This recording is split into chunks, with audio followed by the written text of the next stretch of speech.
안녕하세요. 국립세종수목원 옥민경 선생님입니다. 친구들 앞으로 국립세종수목원에서 보낸 비밀의 씨앗이 도착했다는데요. 이 씨앗을 어디에 심어야 씨앗이 잠에서 깨어 싹을 틔울 수 있을까요? 흙에 담긴 화분, 아니면 집 앞의 정원? 씨앗의 이름에 힌트가 있어요. 지구상의 식물들은 우리 주위의 땅, 물, 심지어 공중에서까지 살아가고 있습니다. 이렇게 다양한 환경에 가장 적합한 저마다의 모습을 가지고 있지요. 우리에게 도착한 씨앗은 바로 연꽃의 씨앗이랍니다. 연꽃은 어디에서 살고 있을까요? 맞아요. 물에서 사는 대표적인 수생식물입니다.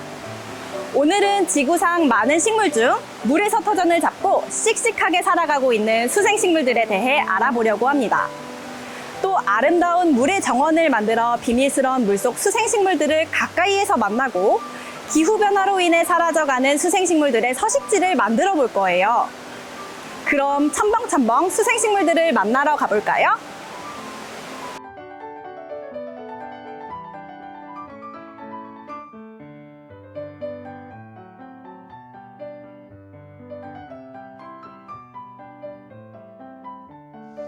수생식물이란 물속이나 물가에서 살아가는 식물들을 이야기합니다.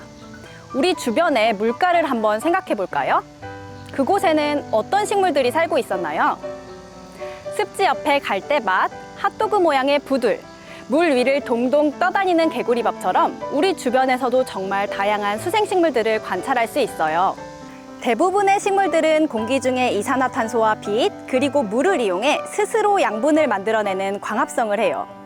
동시에 호흡을 하며 꽃도 피우고 열매를 맺으며 열심히 성장합니다. 결국 식물들이 튼튼하게 살아가기 위해서는 물과 공기 그리고 빛이 필요해요. 그렇다면 수생식물들이 살아가는 환경은 어떤 모습일까요? 수생 환경은 광합성의 중요한 재료인 물이 매우 풍부해요. 하지만 이 물에는 공기가 녹아들기 어렵기 때문에 광합성을 위해 필요한 이산화탄소를 얻기가 어렵답니다.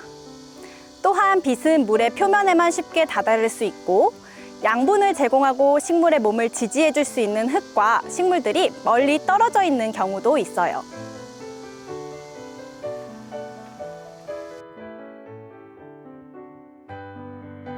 이렇게 다른 환경에서 살아가기 위해서는 그에 맞는 전략들이 필요해요. 물에서 사는 물고기와 육지에 사는 사람의 차이를 생각해 볼까요? 우리는 코와 입을 이용하여, 물속의 물고기는 아가미를 이용하여 호흡을 하죠.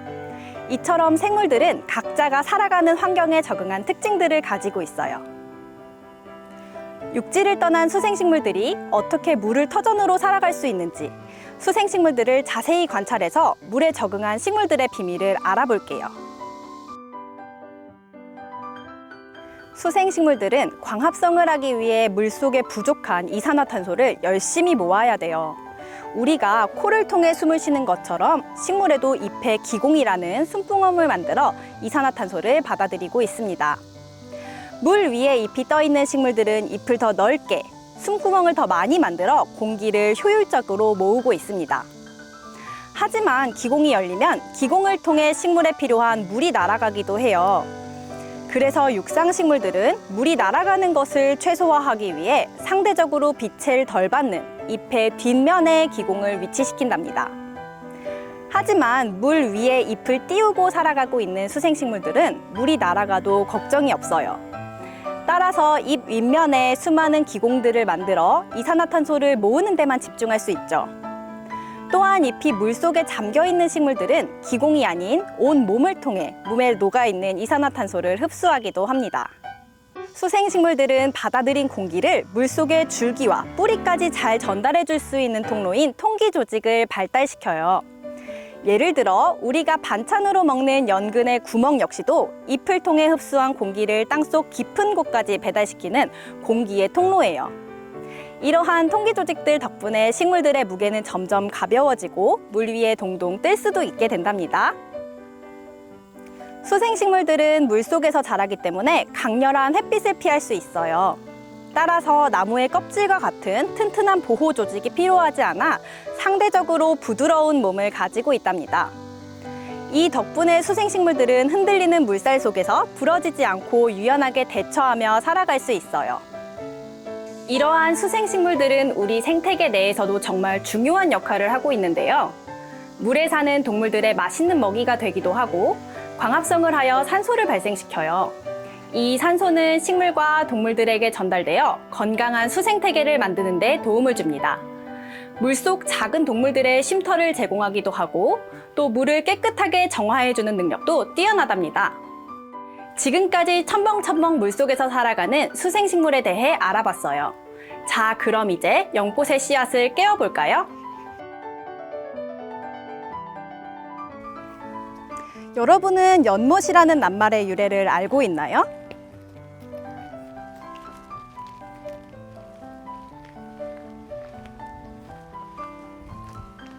연이 살고 있는 못, 웅덩이라고 하여 연못이라는 이름이 생겼다고 합니다. 우리 조상들이 사랑한 수생식물인 연꽃. 우리도 이제 아름다운 물의 정원, 연못을 한번 만들어 볼까요?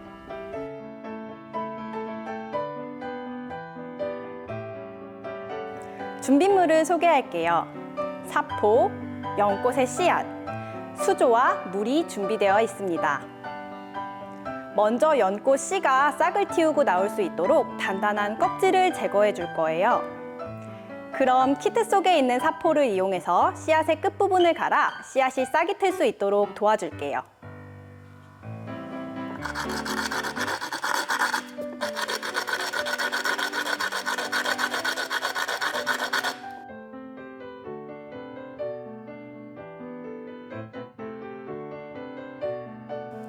작고도 소중한 교실 속 연못이 완성되었습니다.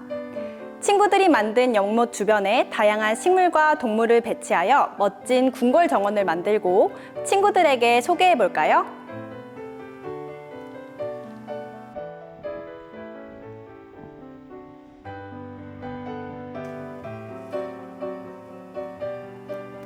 연못을 생각하면 떠오르는 장소가 있나요? 우리의 정원 문화는 궁궐 안에서도 자연을 가까이에서 즐기기 위해 정원을 가꾸며 발달하였다고 합니다.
지구상의 생물과 비생물 모두는 서로가 서로에게 영향을 주고받으며 생태계를 이루고 있어요.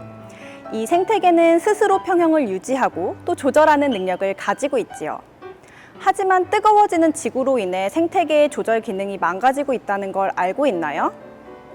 기후변화로 인해 지구상의 물이 말라가면 수생식물들의 서식지가 하나둘씩 사라지고 또 수생식물들이 사라진 수생태계는 동물들도 하나씩 사라지게 될 거예요.